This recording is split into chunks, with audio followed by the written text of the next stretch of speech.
Hello and welcome to Sports This Morning. I'm Cecilia Omogbe. I am Taya Salam. It's great to have you join us again. Right, coming up on the program this morning, Abia Warriors, well, this team seems to be a team that doesn't know how to lose anymore because it was all about Chukwuemeka on the day. Obioma Chukwuemeka scored a brace, and of course you have Godwin Obaje also scoring his 5th goal of the season as the Abia Warriors defeated Kano Pillars by 4 goals to 1. The resurgence continues for Abia Warriors. Started the season very, very slowly, but it's safe to say they have picked up form at the moment. Also on the show this time around to the English Premier League, where it was Kelechi Iheanacho bagging his first league hat-trick was against Sheffield United. Sorry, Sheffield. All right, also on the program, we'll talk about the NBA. Bet the boy, it was all about him on the night. He nailed 6 3-pointers to go with 9 assists at home to the Utah Jazz. And it was all about Warriors stunning the Jazz by 131 and 119 other nights. Steph Curry ended up with 32 points for the Golden State Warriors. Fantastic win for Golden State over the best team in the NBA. Okay, the team with the best record in the NBA. Best That's record. what makes I love that. Not the best team in the NBA. Exactly, yeah. Also makes it a bit of a stunning result. And, yeah, fantastic win. They can build on this, hopefully, going forward. Snapping that 4-game losing streak. So, Man, yeah. That's what the Warriors we know. We'll look at the result first before we talk about the Warriors. Exactly. So many other games went down. Cecilia, loads of games. The Clippers were in action. The Grizzlies, the Thunder. Let's start with the Grizzlies and the Thunder. Ended 122 to 128 in favor of OKC. Shai Gilgeous-Alexander with 30 points as usual on the night. Always stepping up. So good one for Shai. Then the Warriors and the Jazz ended 131 to 119. We'll come back to that game shortly. The Spurs lost against the 76ers 134 to 99. First win for Philadelphia without the injured Joel Embiid. Let's move on to the Heat and the Magic. And it was Miami prevailing 102 to 97. Jimmy Butler scoring 29 points in the 4th straight win. The Hawks prevailed over the Cavs 100 to 82. The Rockets lost for the 16th time against the Boston Celtics 134 to 107. We'll come back to that game as well. So terrible, terrible season continues for the Houston Rockets. The Blazers and the Timberwolves was just 2 points difference. Anthony Edwards with a career high 34 points in that particular victory. Good to see the rookie playing very well. And last but not the least, Cecilia, was the Bulls beating the Raptors 118 to 95. Rookie Patrick Williams with a career best 23 points. And of course, the last one, you have the Clippers and the Pelicans. Yeah, so that Clippers was a shock Pelicans. for me. I didn't expect that game to be like that. Yeah, quite a bit down as well, too. Zion Williamson leading the way for New Orleans. All right. Okay, let's just go straight into the Jazz Warriors. and the Warriors. Yes, I mean, expected a different result. Well, I'm actually happy for the Golden State Warriors for the 5th time, of the 6th time asking, because the 5 previous games against the Utah Jazz, they've always lost.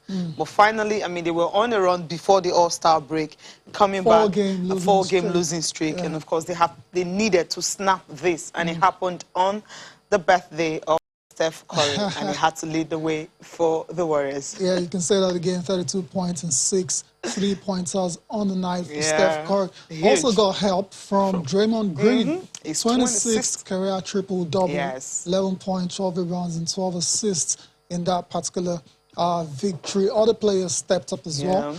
Andrew Wiggins, 28 points. Who else again? James Wiseman, 16 points on 8 for 11 shooting. And was an all-round contribution performance from the Golden State Warriors, and that's how they were able to get that victory for the Jazz, though. Rudy Gobert, 28 points and 28 rebounds, 24 points. Yeah, huge. It's ridiculous. Yeah, but then 28 rebounds is a lot. I don't care what you say. But they lost for the first time in double digits. Yes. Donovan Mitchell, 24 also. Yeah. So it tells you how the Utah Jazz have been good and kind of underlines why this is a stunning result for the Golden State Warriors. Let's take post-game reaction now coming from Coach Steve Kerr. There's also Draymond Green and Steph Curry. Setting it early. That's what they've done, especially on the defensive end, making it uncomfortable for teams who want to play, which is what was the case during the 4-game losing streak. Yeah, so fantastic victory for the Golden State Warriors. But the next thing we're about to talk about, the Houston Rockets, Cecilia. Is the record about to be set? They're in a rut. Tuesday night, right? Yeah, it looks like they'll lose that game as well. Against the Atlanta Hawks. It looks like they'll lose that game. But you never know, things can happen.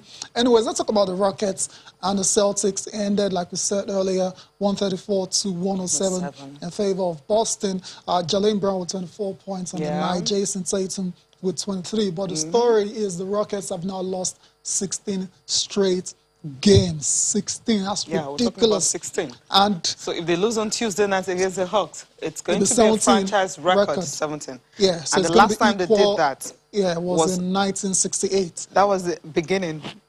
That was the inaugural season in San Diego, 67-68. That's a very unwanted record, and I'm sincerely hoping that the Rockets find a way to end this particular run. But to be fair to them, everything is going wrong for the Rockets right now, from James Harden bolting and leaving Houston.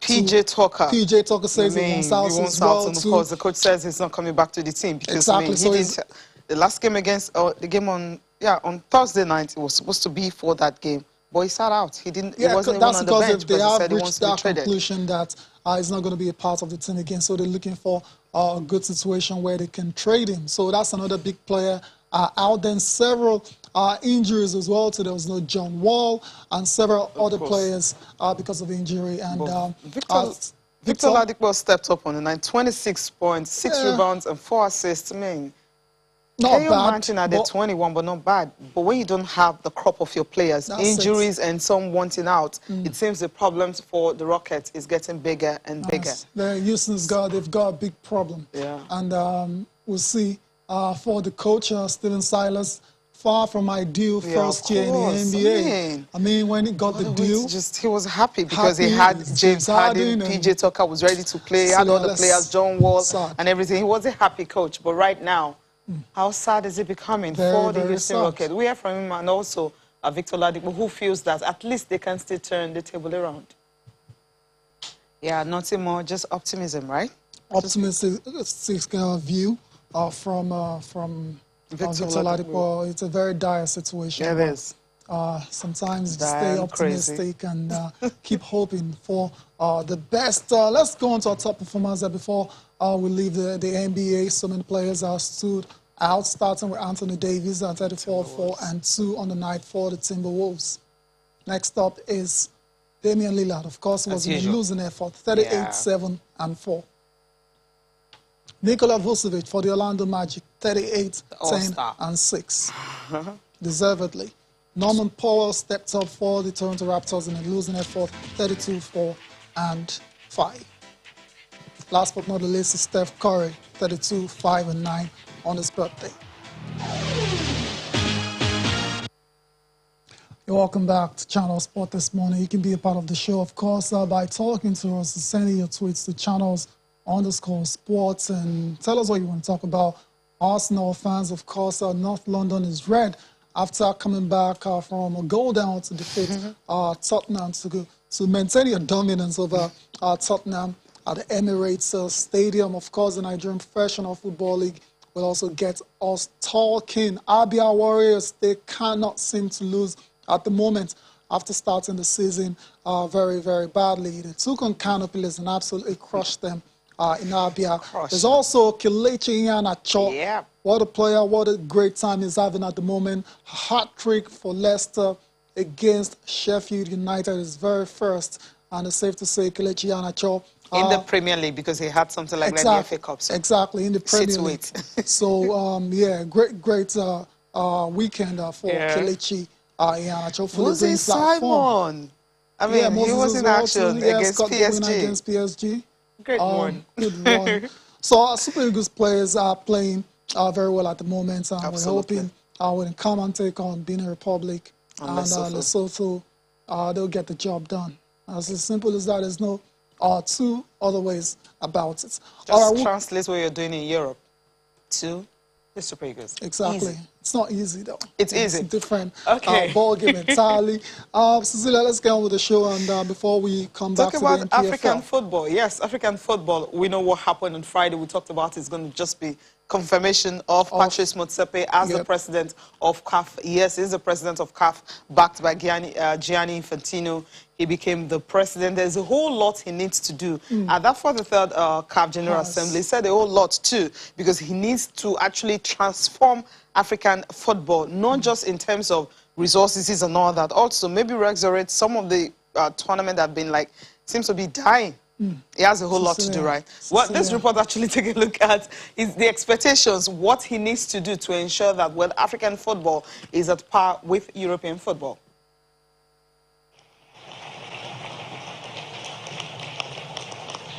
A new era begins as Patrice Motsepe succeeds Madagascar's Ahmad Ahmad as Confederation of African Football president. The new president promises to tackle problems facing African football. The leadership we have in Africa, the leadership we have of football in every country. It is that leadership that gives me confidence and that inspires me, and I'm absolutely confident working together we will indeed succeed to make African football not just reach the summit, but be amongst the best in the world. The South African billionaire is no stranger to African football. You know, sometimes we see the problems and the failures and the weaknesses in CAF, and there are challenges.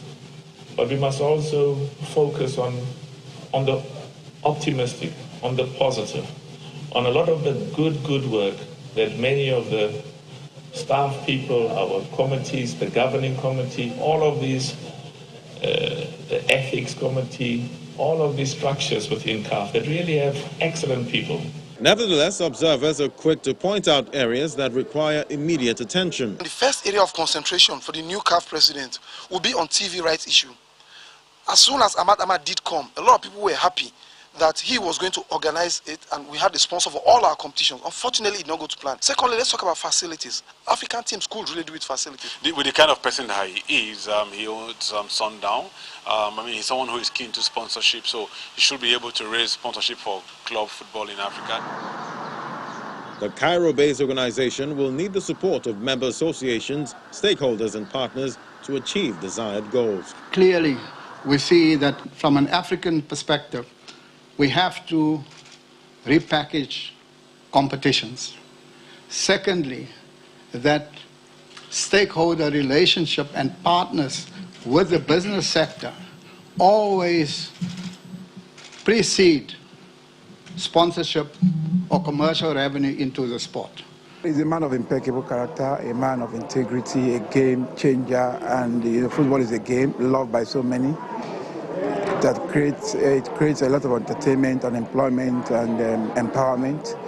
Expectations are high, but there is a lot of optimism that CAF's new leadership can deliver. Yeah, he is the 9th richest person in Africa, so we know how much he's going to bring into African football. And also the fact that, of course, he's the owner of Mamelodi Sundowns. Remember how he took Mamelodi Sundowns to one of the best on the continent. In the PSL, so he has his work cut out. That's just a situation of things both on and off the field. It's safe to say now that the tenure of Ahmad Ahmad was an anticlimax. Yes. Very disappointing. Very, very. I mean, we expected so much. Exactly. So we're very interested to see what Patrice does. I mean, because especially for someone who's not been in this, you know, he owns a football club, but most times it's at the background. It's at the background, yes. Yeah, so it will be dependent a lot on the executive committee and the guys that are working with him. Yeah, because he's got all of them around. You also have, I mean, people like most of the top guys who were competing against him, you know, had to step out first and second vice president and all that, Noma and the likes. Obviously, they want to support him to ensure that all the things he wants will be done. And the questions from some quarters when we're saying that, look, the influence of FIFA on African football, maybe that's another issue. But then if it's for the development of the game in Africa, of course, we don't mind. Yeah, I mean, right? if it leads if to, it leads to that, I mean, fine, but then it's still an issue. it's still an issue, Yeah, right? it was a bit overbearing, the influence and all of that. But if Africa, for instance, Ahmad Ahmad and his people were actually running the continent and the continental body very well, yeah, I don't think Gianni. out. That's the thing. Yeah, Fatma Samara won't have saying. to come in, the Secretary General, for like 6 months. I mean, to show how to govern football in Africa. That was really well. Like an insult. Great. But at the end of the day, that's what it is.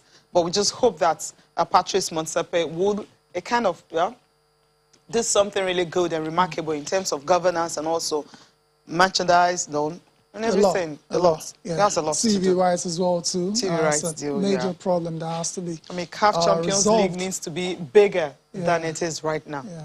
Yeah. All right, so wish Patrice Motsepe all the best as it begins his 4-year tenure as the CAF president. Let's go on and come back home and talk about the Nigerian Professional Football League match day 15. We've talked about Abia Warriors a lot because they got the biggest victory of the weekend, 4-1 over Kano Pillars. Didn't see that result coming at all. That's the fact of the matter. But still, there are other games as well too that went down. Rivers United still can't get a win away from home. 10 million is hanging. Just win and get your 10 million. But somehow money's not everything. It's not everything, right? They still can get a win away from home. Yeah, so but then the other game, it's a good away point, though. It's a good away point, yeah, you will say, against Ifeanyi Uba. Okay, not really good enough. Lobby Stars and Plateau United, that was a festival of goals. 3-2 it ended in favor of the home team. For Dakada and Katsina, it was 1-0 win. Rangers and Adamawa also 1-0 win. And of course, the big one, Abia Warriors and Kano Pillars. Now, Gordon Obaje scored his 5th goal of the season. And you also have Chukwuemeka Obioma was the guy who scored 34th minute. And of course, Inyima Wangwa tried to pull one back for Kano Pillars. It was 2-1 at halftime. But somehow, these guys feel that it wasn't enough. They needed more. And Daniel Wutai added another one. And of course, before you know it, it was 4-1. Great game for Abia Warriors. Other matches we saw Sunshine Stars and Nasarawa playing a goalless draw. MFM Eimba is postponed for obvious reasons. Eimba are on the continent. Jigawa Golden Stars against Akwa United was also postponed. Yeah, and of course, the game between Sunshine Stars and Nasarawa, as at yesterday, that game didn't finish. So what happened was that this morning they had to continue, and it ended goalless. It was goalless at halftime yesterday when there was drama. The center referee, Joseph Ogagbo, said he cannot continue at halftime because of fans' trouble and all that. He started threats to his life and said he wasn't going to continue. So this morning at 8 a.m., that game continued. And yet, there was still no goals. Yeah, not the kind of news we want in the NPL. Precisely, I mean, not the kind of news. I was shocked when at halftime, okay, we're seeing other results from other centers. We didn't see that of Sunshine Stars, so we had to ask questions, and they said, oh, this was what happened. I'm like, not again.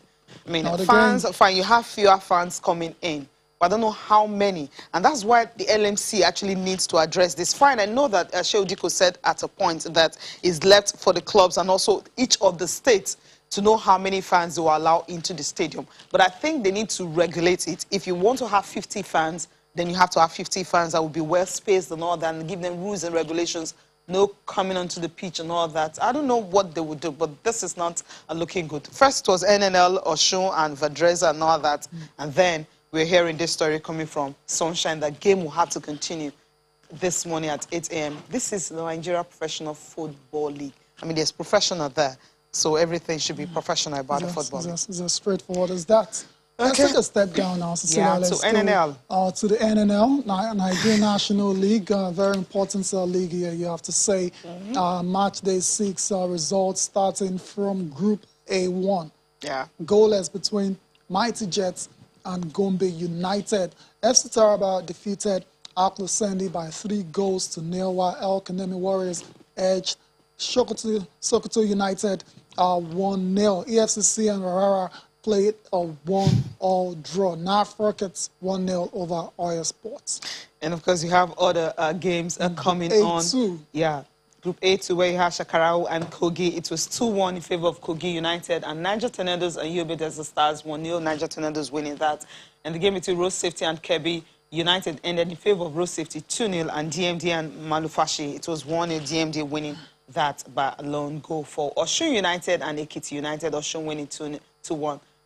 Calabar Rovers and Vadresa. Vadresa, that game, I mean, according to the media website, they didn't start on time because they wanted to stream online. There were issues and all that. They didn't want them to stream after they were able to. They allowed them to actually stream the game online and everything. I mean, they're the home team, so they can decide what to do. But then if NNL has given them the right to, you know, stream all their games live. So that trumps being that's a home or away. Okay, matter. Go round and Nilayo, it was 1-0 in favor of go round for stationary stores. They can't win at home. They can't win away. This draw. Delta Force coming here to get a point. And Shooting Stars, yes. We need to talk about them this morning. 6 games, 18 points, 15 goals scored, and 1 conceded. Yeah, great times. Shooting Stars, hopefully they can maintain this and get back into the Premier League. Right? And don't go back straight away again. It's very, very important. Hopefully they can. Good management will give them that. Yeah. Godoski and Holy Arrows, it was 3-0, and Bayelsa United and Abia Comment, it was 2-0 in favor of the home team. Also, we have games coming up. Okay, you still have other games. Yes. Group B2. Yep. Okay, that's Apex Crane and Crown FC. It was 1-0. Remo Stars and Joy Comments 1-0 in favor of Remo Stars. Ibom Youth and Bedden Insurance. It was 1-0 in favor of Ibom Youth and FC1 Rockets. And Gateway, the Rockets are beating Gateway by 3-1. And the games for today, ABS and Zamfara United will be in action, and Giant Brillas and Inewu United will be in action today. These are match day 6 and match day 7. But today's game is actually match day 6 from the Nigeria National League, the most important one in the country. Yeah. Okay, at least there were no drama this weekend, which was really cool and great. I hope it continues like this. That's the hope. Drama, right? That's the hope. Just only drama we want is on the pitch. Yes. Great goals, great saves, great tackles. Do you understand? A 15-yard like strike that. and all that. Yeah. Yes, that's what we want. Okay. Let's go to England now. England, talk about the Premier League. Yes. Of course, we're excited to talk about Kelechi Iheanacho's performance. 3 great goals on the day against Bolton side. You have to say they're doomed now, and they will go down Sheffield United. First goal, great movement, great run into the box, and finished off a very good pass by Jamie Vardy. He also scored a cracker of a shot as well, too, from outside of the box. So right now, Kelechi Iheanacho is proving to be a fox in the box and outside of the box. And this good form has coincided with the absence of James Maddison. And we're starting to see the best of Kelechi Iheanacho, Cecilia. And I've always said it, he's not a top striker. He's not a number 9. He plays a lot better when he's paired with the number 9, striker. You know, and that's what we're seeing with this partnership with Jamie Vardy, and long may it continue. Yeah, of course. I mean, if you check the 2 goals, the 2 goals, he got assists from Jamie Vardy, and of course the third one was from Made in Nigeria, Ndidi. So at the end of the day, you have this guy, as you mentioned, when he's paired with another striker, he performs better. Maybe Brendan Rodgers finally understands that he needs to play Jamie Vardy and Kelechi Iheanacho same time, and not when you don't have a Jamie Vardy, then you put Kelechi Iheanacho up front. That's not his strongest position. He can play it because he's done it before, but that's not his strongest position. And that's why it shows that that's his strongest position. Yeah, he struggled a bit. And like I said, there's James Maddison missing. Normally would have been James and Harvey Barnes playing around Jamie Vardy. Well, those guys are injured at the moment. And so he needs to find a way. Grabbing his opportunities with both hands. Hopefully, he can carry on that form and bring it back to Nigeria. In 3 games, 5 goals. I mean, that's Isn't great. A great run 3 of form. consecutive games now. First time he's got 3 in a row in his career in the Premier League. Yeah, and he made it 5. Yeah, by scoring a hat-trick. Great one for Kelechi Iheanacho. Think about this morning. Okay, let's leave Kelechi Iheanacho. Okay, and for Sheffield, well, the new coach. Come on. Okay, that's just a formality. They're going down. It didn't make any sense. Sacking Chris Wilder at this stage of the season. No, he said mutual consent. He wanted to go and he left. They shouldn't have let him leave because we know what's going on. When was the last time they considered as many? Like no matter how poor they were under Chris Wilder, they weren't this bad. They were awful. A lot of times they were losing by the odd goals. Here and there. But now yesterday was just diabolical display from Sheffield United, and that's the end of their stay in the Premier League. Before we Championship all but confirmed. All but confirmed, exactly.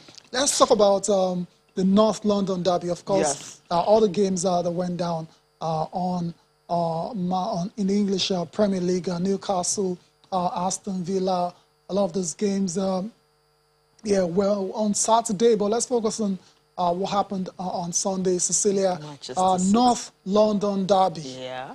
Arsenal taking on Tottenham. And what a strike from Eric Lamela. Stupendous Rabona.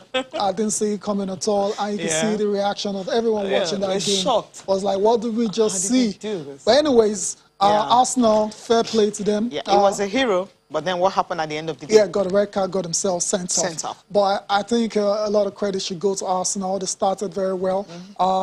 Created a few chances, didn't take it. Went behind. Spurs only attempts in that first half, and they got a goal. You could have easily dropped their heads there, but they didn't. They reacted very well, and eventually got lucky with deflected strike from Odegaard, Martin Odegaard. And in the second half, controversial moments. The penalty Sanchez, was just a gift. Yeah, it was a gift, but I mean, we've seen more than penalties.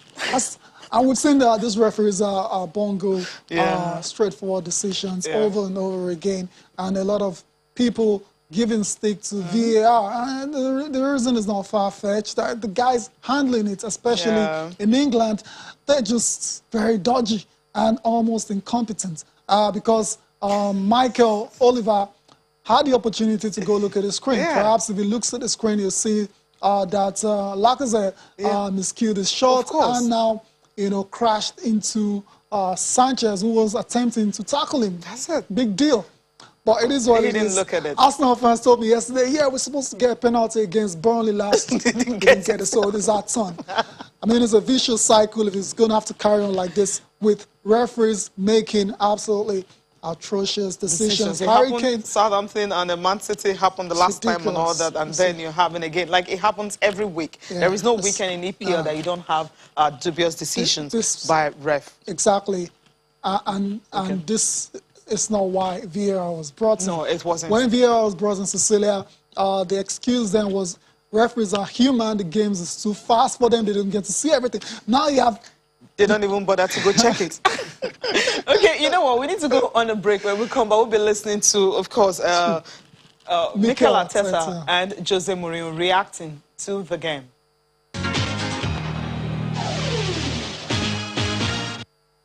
Extremely poor, no intensity, nothing in terms of defense and all that. And that's why Gareth Bale was substituted. And of course, you have, okay, sorry, Jose. That's what it is. Top four hopes diminishing every day. Yeah, they shouldn't.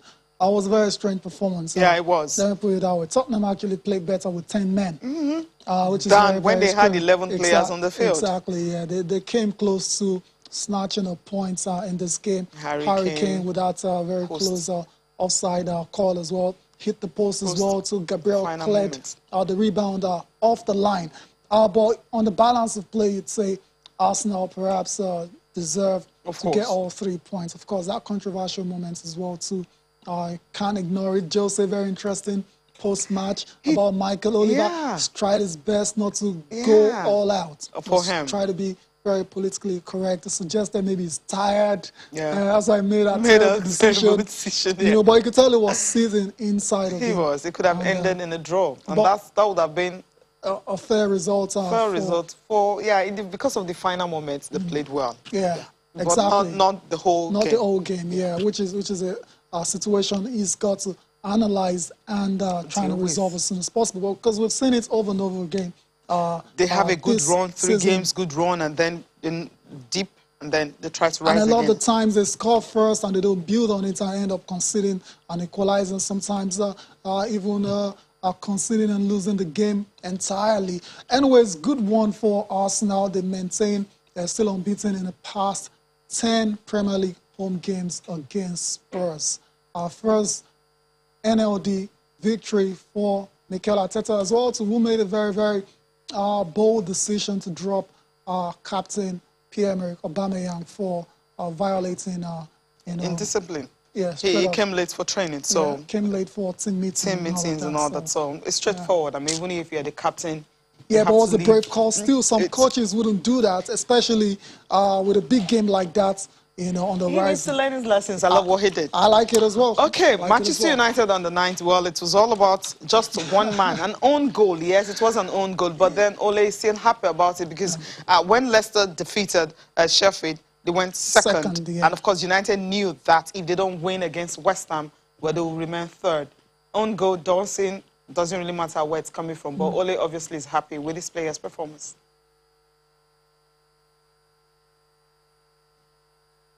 It was important. That win is really important because if you check what City are actually doing right now, runaway leaders, they needed to close that gap. And they did. But I mean, they can only try.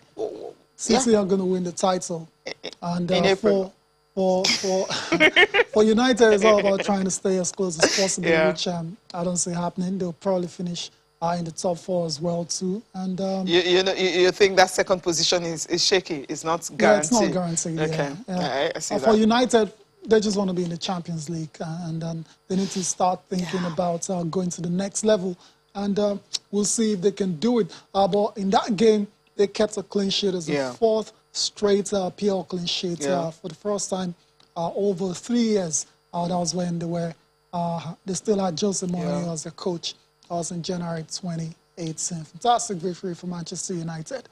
Despite the fact that Anthony Martial wasn't there, Edison Cavani also wasn't there. So Mason Greenwood was the guy who tried to get them up. Yeah. All right. Before we look at the papers, Cecilia, a couple of tweets. Do you want to start or should let me start with a Noble Flyer man. He says, I'm very happy that Eagles are doing very well. It's left for Gennett Road now to get the best out of them, which I doubt. I hope the new leadership, I hope the new leadership can hit. CAF. Okay, for CAF, I hope the new CAF leadership can hit the ground running and start effecting changes, right? And start effecting positive changes. Yeah. And do not forget that Man United is still red. Manchester is still red. Yes, we know that. It's still red, right? But it will soon be blue. How's Manchester red? They're still, celebrating that victory over Manchester City. Oh, okay. That's what I think it is. It's still Come red. on, guys. Yeah. Anyways, Dr. Kenny as well. It says that Arsenal have been hard done by English refs this season. Okay. Why is everybody crying blue murder? Just one decision that went our way. Okay. Cecilia, it does seem your colleague is the closest Spurs fan. I don't understand why he keeps opposing the ref for awarding a penalty. I mean, it was an awful decision. It wasn't a penalty, so that's the reason he's talking about that. Come on, Dr. Kenny. Come on, man. No, he loves Jose Mourinho, I think. Patrick Michael says Kelechi recent form just shows that there is a place for him in the team if played in the right position. Simple as that. Spot on. And Law Alpha, that's the final one we'll take forward. Quick look at the papers. Law Alpha says, I must commend channels for promoting grassroots sport development. You guys are doing great. Thank you so much. And you're asking the question, how did the Abia Warriors maul Kano Pillars, even with their experienced players and Oyibo coach? It was Imama Kakbabo started, didn't start well. But somehow he was giving 3 games ultimatum. If he doesn't win those games, he was going to be fired. But somehow he got draws in all those games. But after that, I mean, they've been on a very good run. And that's why we're hailing them as the resurgent Warriors this morning. Continues, right? Okay, let's look at the papers. I'll start with Complete Sports style. Okay, Complete Sports, that's where I'm starting from this morning. Complete Sports, yes. All I know says we are raring to go after Manchester City defeat. They lost to Man City, 3 second-half goals. The goals came fast to think, just in how many minutes, and then that's how, after first half ended goalless, second half, they just couldn't keep up with City, who are on fire right now. Iheanacho have been waiting for this day to come. 10 over 10 after the hat-trick, got the match ball a good way for him. And Euro roundup of the Eagles, it will be crashes on 150th EPL appearance. I was surprised by that loss by Everton. I didn't see that coming, but somehow it just wasn't to be. Played so well and lost by 2-0. And Inter Milan star Martinez confident over contract renewal. Fernando to Barcelona is 95% done. Wow. Interesting, yeah. Another player leaving Anfield. Let's go to Sporting Live quickly. Ronaldo scored a hat-trick for Juve yesterday. Of course, another goals record for the Portuguese captain. Iheanacho, of course, is over the moon and scoring a hat-trick yesterday for Leicester City against Sheffield United. There's also a story very interesting here concerning Sergio Aguero. Barcelona have an agreement in place to sign the Argentine player who ended his goal drought just over the weekend. From the penalty spot. Yeah, a goal is a goal. Asado Shola is in the news as well for scoring her 14th goal of the season. All right, we have to leave the studio now. Thank you so much for watching. I'm Cecilia Omogbe. Have a great day. I am Taya Salam. Enjoy the rest of your day.